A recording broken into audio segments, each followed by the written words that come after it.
Hey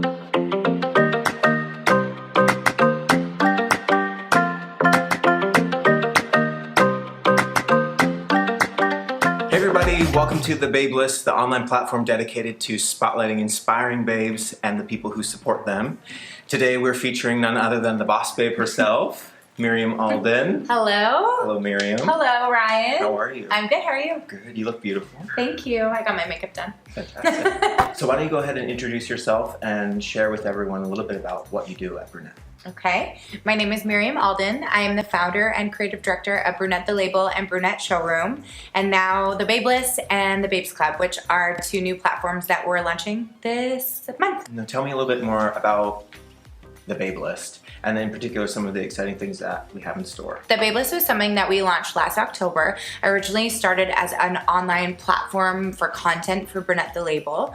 It was started to feature amazing people that we think are doing really incredible things, and a lot about who supported them along the way and how they got there. And now we are relaunching the Babe List as its own platform on International Women's Day. So you and I go way back. Do you want to just share with everybody a little bit about how we know each other? Sure.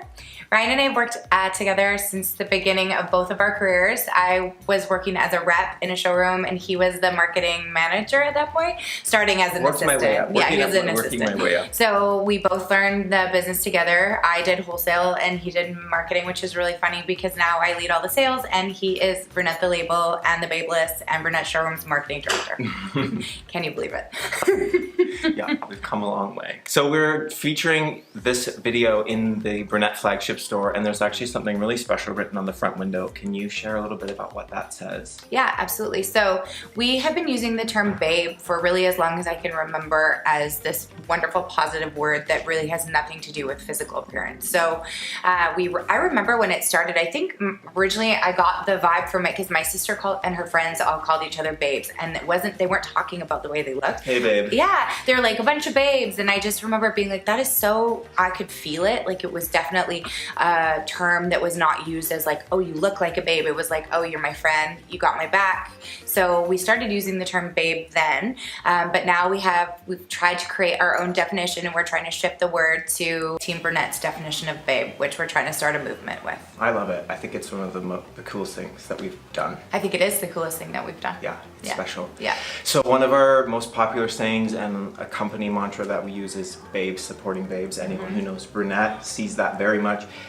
What does that mean to you exactly? So when I first started the business, it was just me at the very beginning, and I had some really wonderful and amazing positive role models that supported me. And I also had some terribly negative experiences of people that didn't want me to succeed. And so I remember one specific instance was really quite negative for me, and I remember being like, this isn't the way that I want to do business. And so I took that experience and said, okay, well, I could be like this, or I could just understand that maybe something is going on in their life that's really challenging and that it's really not about me at all. And so that is the way that I went, and I really lived those values. It's something that I refuse to kind of veer from. Obviously everybody has hard days, so it's not always like that, but basically babe supporting babes means to me that you choose to support your colleagues, your friends, people you don't know, and assume positive intent, which is one of the core values of Brunette the Label and Brunette Showroom and now the Babe List, which means that you're there to support other people and really help them grow and understand that you are there to make their life and day better instead of it being about yourself. It's beautiful. When you first discover what it truly is meant to mean, you realize that you could make a lot more effort without even realizing that you weren't. Oh, I catch myself, even me who is somebody who like created this, you know, if you're having a bad day and you're not feeling good, and I catch myself, I'm like, oh, that's not a very babe thought of me or from me. And so it's something that I really hope really grows and becomes sort of a vision, and I don't know, what's that word I always forget? Movement. So I hope it becomes a movement, but really we're starting internally and growing it out. And so that's something for us within the company that's a non-negotiable when people walk through the door, and it's been this way since I started the business 10 years ago. How we make people feel is the most important thing. And definitely we want people leaving feeling better than when they came, and I want them to, if they're touched by us in any way, whether that's through our product, through, you know, social media, through our e-commerce, our customer service, that they leave feeling better than when they got there. Well, in your life, you meet so many people, different varieties, so many amazing babes. Is there anybody that stands out that you've met that has impacted you greatly in the person that you are today? Well, yes, and he is sitting to my left. You and I have worked together for basically our entire careers. And I'm going to need a tissue. I know. I think I'm going to cry. But honestly, it's like we've done everything together, and even still, we've never had to really communicate like verbally. You can tell what I need when I need it, and I'm gonna cry now too. But basically, you've been here from the beginning. You care as much about this as I do, and personally, we've always just connected in like such a special way. But I've always felt like I had somebody. Yeah, it's unexpected and beautiful. Thank you very much. You're welcome. Aside from myself, you meet a lot of people, and so sometimes you may not see eye to eye always with them. Yeah. Has there ever been any times in your business or personally that you felt discouraged? Oh yeah, like 1,000 times a day. All jokes aside, definitely every day. There's moments of your day where you feel like you're on top of the world, and 3 hours later you'll get an email that just throws you, or you're so disappointed about something, a collaboration or something that you thought was happening, or a customer that you thought you had like a wonderful relationship with that will do something that just like hurts you. And no matter what success looks like to other people, I think you just always feel the same vulnerable person that you did from the beginning. And so absolutely there is moments where I feel vulnerable, and that is not a joke, probably 5 to 6 times a day. But then there's also 5 to 6 times a day where you feel incredible. And I think it's just the nature of being an entrepreneur and a human. Just a laugh away from a tear. That's Yeah. I'm sort of like one laugh shy of crying. Yeah, exactly. With so many cool things that you have going on, many things that are Many happening. things. Where do you pull your inspiration from? So it used to only ever be travel, because it was the only time in my life where I feel like I ever get to sit down and be silent. And that's where I always find the most creative things come, at least for me, is when I have like a moment to myself or like some silence in my brain, which often doesn't happen, as you know. So yeah, a lot of the time I always spend time when I'm away, I try to like write it down. And so I try not to work, because then I find when you put it into motion is when you kind of like lose the train of creativity. So I try while I'm traveling to make notes of what I want to work on, or just ideas that I have, and then when I get back home, or even at the end of my days when I'm traveling, I'll like work on it.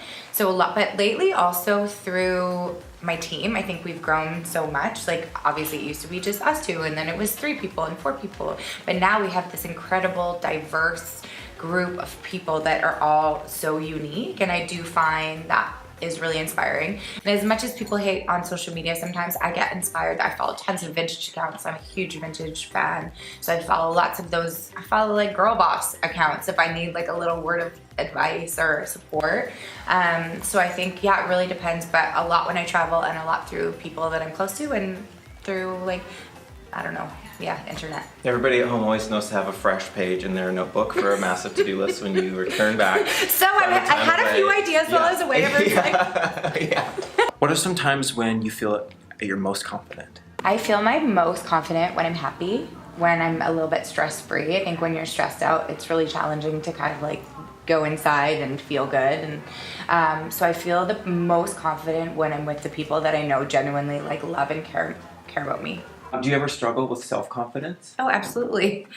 I think like anybody does, as you get older, your body changes. That's always been something for anybody. I think, no matter how other people view you, you always struggle with self-confidence. And, even professionally, you always feel like you could be further along, or you have days where you feel like you're not doing a good job. I think it's just human. During some of these times when you're feeling less confident, what are things that you do to draw more strength or clarity for yourself? It's something I'm really working on right now. I felt last year for me was quite a challenging year personally. So I set some real intentions for myself at the beginning of this year for what kind of leader I wanted to be. Because I do find when I'm quiet and peaceful, I lead really well. And when I lead, I feel strong, and I feel like I can give support, and I also feel supported. So I take time for myself. I always say I'm like an introverted extrovert. So as much time as I'm with people, I really need to be alone. I spend a lot of time with my husband. Animals. I have 2 horses that I'm competitive equestrian, so I train, as you know. I train a lot, and that is one place for me that it develops like internal strength. I really am connected to the animals. And honestly, I just sit with my feelings, like emotions at the end of the day. We have a rooftop deck at home. I'll go up on the roof and I'll kind of just give myself 15 or 20 minutes and just sit in silence, which is something I realized I used to do as a kid. But yeah, last year I felt like I got cluttered, and I do feel like when you're cluttered, your confidence is low. And honestly, this sounds kind of cliche, but work out. I feel like you're healthy when you're physical. A good scream. Yeah, good scream cry. It's been punch something. yeah. So you have been very fortunate personally and as well for the business to have a great following on social media. And social media has a huge impact on the way we live our lives, and for us in particular, how we do business. And what is some of the challenges that you face? What are some of the challenges you face when being so public, being so accessible and visible publicly? Well, kind of similar to the last answer, I try to give myself some space and time. So January 1st of this year, I realized I was just getting a little bit out of control, because I think when you are on there for work, and we have 4 different social media accounts for our business, plus personally, you get a little out of control and you sort of you start looking, you get obsessed, and you start kind of comparing, which I think is really unhealthy. And so I took a reset. January 1st, I did it for a week. It was amazing. I sat around and actually watched people on their phones at restaurants being like, oh, I'm just having my drink. I'm looking at the room, and everybody was on their phones. And so it was a bit of a reality check for me, for sure, because I do that too. I think everybody does. But I also find it really inspiring. I look at social media if I want to get inspired from, like I said, with, whether it's fashion accounts, whether it's like my friends. There's people on there, I really want to support them, and they're supportive of me. And I think as long as you use your platform for like a healthy reason for you, as long as it's authentic, as long as you're sharing, and I find that hard. Like, sometimes you want to post things and you're like, is this too personal? Is this that I'm challenged with?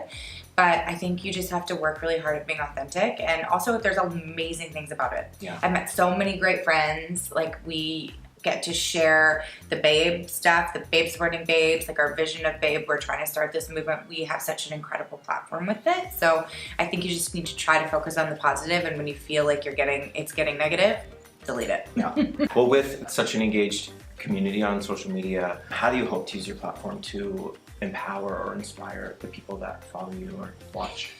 Well, that actually was I wrote down a bunch of intentions at the beginning of the year, and one was to be more authentic with my following. If it was up to me, I just post like horse picture, dog picture, cat picture, horse picture, dog picture. So I'm trying to shift that a little bit more to use this platform as more of like a role model platform. That's great. So I want to share more about our babe list. I actually made an agreement to myself that I would support and shout out other businesses from my personal as well, because that is one of my core values as a person, and I wasn't finding I was doing that, and I'm not sure why. It wasn't because I didn't want to, but if I see somebody, I think they're doing cool stuff, like to shout them out. And so I gave myself like amount of times per week I'd like to support and shout out other people.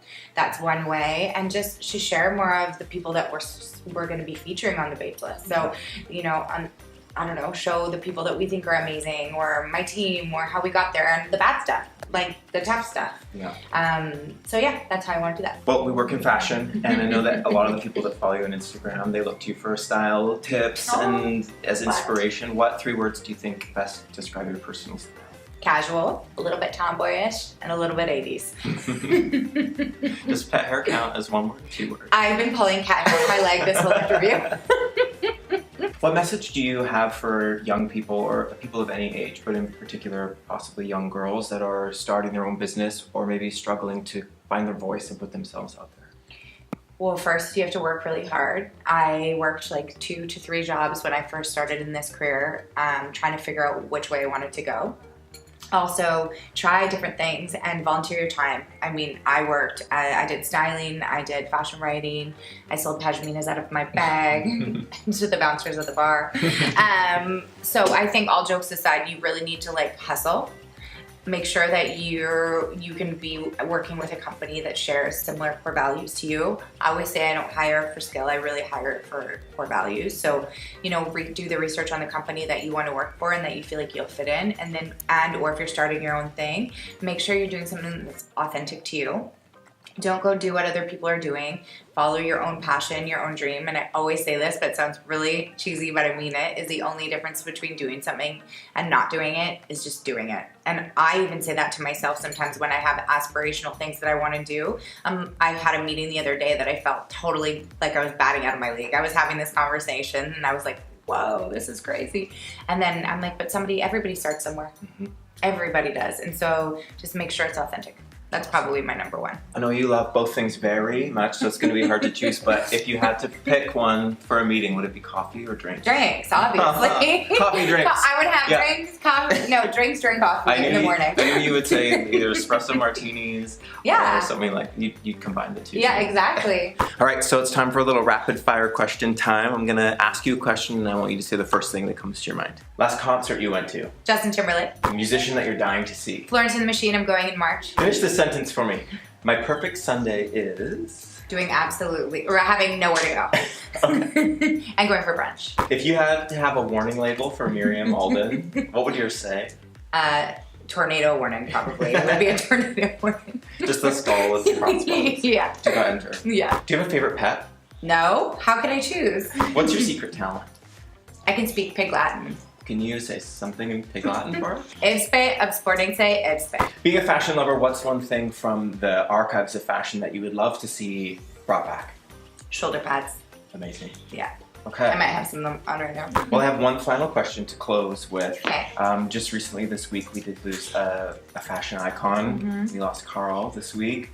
When you, at the end of all of this pioneering and hard work, what legacy would you like to leave behind?